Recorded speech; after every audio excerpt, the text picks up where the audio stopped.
Intelligent System Analytic Computer is activated. All ISAC systems are confirmed online. How do you feel about the explanation that we were given, guys? Because it was kind of like, there's so much to do in the DZ. You're extracting, you're farming, and you're doing your supply drops. And then you see a rogue person come up. I mean, the fact that they've actually reduced where... What was it? The range on the rogue mission turning up, haven't they? But I kind of feel like those are all ideal situations. Like, I'm gonna go do this. I mean, maybe it's just us. It could be like a really skewed perspective because we do PvE, but Luke, you do solo play in the Dark Zone. Rob, I know you do as well. I know you don't go fighting people all the time, but I know Luke, you don't give a shit if you're a solo player going up against 4 other people, as I found out over the past couple of weeks. So how do you feel about the answer that was given today for why it's being kept the same? Rob, do you want to go first? No. I'm going to be very harsh here, and I'm going to ask whether or not Terry and Keith actually play much of their own game. Because... Well, I'm guessing they do, but maybe there's people out there that play it a lot more. I don't know. Well, there's There's obviously people that play it a lot more than they do, because as a person, as you rightly say, a person that goes in the Dark Zone, and I don't give a shit whether I'm in a team of 1 or a team of 4, if I see rogues pop up on the map, I'll go and find out where they are and try and take them down. And likewise, I'm not scared about going rogue on my own. I'm not saying I'm very good at it. It usually ends in death, but it's fun. Or your own team. Yeah, it's what the Dark Zone was advertised as in my eyes, and it's where I've had almost all my fun in this game. Yeah. In the Dark Zone, no question. And the reason I question whether Terry or Keith actually play their game or play a lot of their game is Terry's explanation for why they want the manhunt loop to be the way it is, so that it's relatively unchanged as to where it was on the PTS, was he said there will be players going to extractions and just farming gear, which, yeah, that might be the case now because they've changed the way that the rogue system works, so you probably get more farmers in the DZ. He then said that people would not really care about manhunt timers going off because there'd be supply drops in the DZ. They're once per hour, I believe. They usually drop at the same time as the contaminated event, so that's not going to keep people busy at a separate time. You're either doing one or the other pretty much at the same time.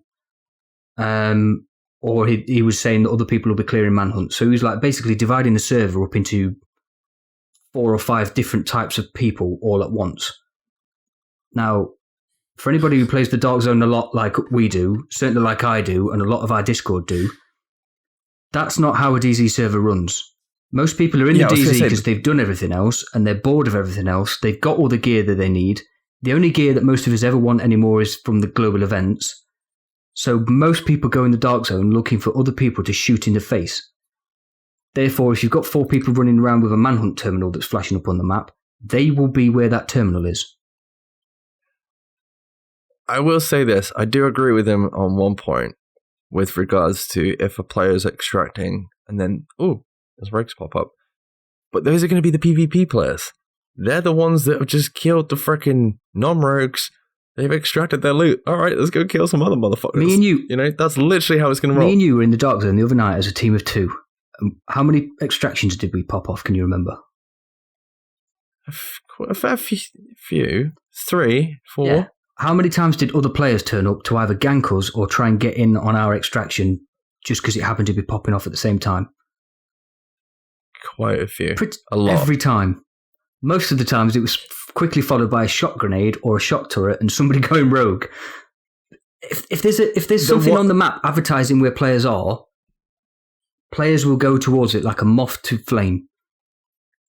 Okay, but I will say this. I can understand why they've done it. I'm not disregarding all the faults that we see with it at all. I'm not disregarding that. That is, in my opinion, that is still there. But I can understand what they're trying to do. They're trying to please Would you be happy? PvEers as well as the PvPers. Would you be happy if there's more people in the Dark Zone? Yes. Would you be happy killing anything that moves in the Dark Zone. It doesn't matter if it's hardcore players or fresh blood. Yes. This is the gateway.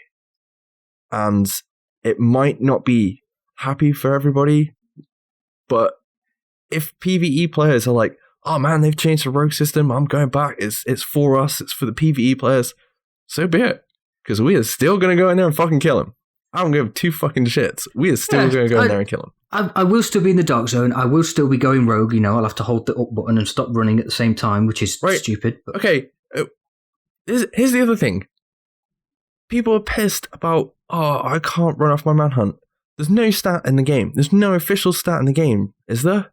Or is there natural? I can't remember if it's on the leaderboards. No, is it on the leaderboard? Sometimes on the leaderboards, and there is a commendation for surviving 50 of them. Yes, but that's it. Sometimes. Once you've got your commendation, you've got it. What is the reward for running off your manhunt at the minute? Yeah, but a few DZ credits. I'd like to state right now, I have my manhunt survived commendation. I can guarantee you, less than 5 of those were earned by running away. Most of them, if not all of them, were earned by standing where I was and fighting it off. That's all we've ever done when we've been manhunt. No, I agree. But at the end of the day, it doesn't. Like, if we go rogue, chances are we're not going to run for the manhunt station. We'll probably just still stand there and fight them off. Because at the end of the day, we have played this game for a year. Was it year and a half now? Yeah, the loot if you're in the. We have never been given a fuck about the rewards at the end of manhunt ever, and you can get exhausted. I don't give a crap for that. Thing is, I know there's people that do, but I'm looking at. That's the only way I can see positive from this. Thing is, we've got a bit of a different view than a developer side, but I can understand where they're coming from because obviously 1.8 is going to bring a lot of people back to the game, right? Including PvE players who are going to want to go and fight in the Dark Zone. So they can't just do the Rogue 2.0 system around the players that have been playing it for the last 2 years because that's not all the people, all the it's player not the base. whole community at the end of the day. I completely understand. I could agree with that, and I like the premise behind Rogue 2.0. Like Rogue 1.0 was obviously brokenly skewed towards people who could just run up behind you and kill you before you even knew where the bullets were coming from. We all know that. Anybody who says that that's not how Rogue 2.0 was, Rogue 1.0 was skewed is lying to themselves. What I don't agree with is some of the ways that they've changed Rogue to make it Rogue 2.0. I don't think some of it makes a lot of sense. Like the grenade spam, for example, will just get out of control. Yeah, yes. Well, like I said, I completely. Point. But then, I completely. Yes. I think we all agree. I just want to state for the record, like we all agree with that. We're not happy with the great grenade spam. I would like friendly fire to be a thing in between non-hostiles. Obviously, it's a lot more work required to make that happen without people going to rogue. Because I think it should be something similar to Siege, where if you accidentally shoot your own team, maybe you should have the same situation outside of your group. You're not causing them to go rogue straight away, but you're not causing yourself to go rogue straight away if you shoot another player, but you cause them damage, and which would thin out the amount of players chasing you. But we have to see, because this could play out pretty even once we have a shitload of PvE players in there. You could be fighting, 10 freaking PvE players, and, it's incentive to make people chase them, isn't it, at the end of the day? As a counterpoint to my argument, you're going to argue with yourself. Yeah, eventually those PvE players are going to get bored of farming and turn into PvE players like ourselves, and there's just not going to be a longevity with that system. I think it's going to work for about a month, and maybe even less than that, and then it's just going to be screwed. But at the core of it, what's changing a huge amount? We're still, I still honestly think we're going to have the chicken dance. Who's going to go rogue first? The only difference is who's going to push the button first, opposed to who's going to shoot first. There's still going to be, I think, some of the same core issues that we have now. All the emotes.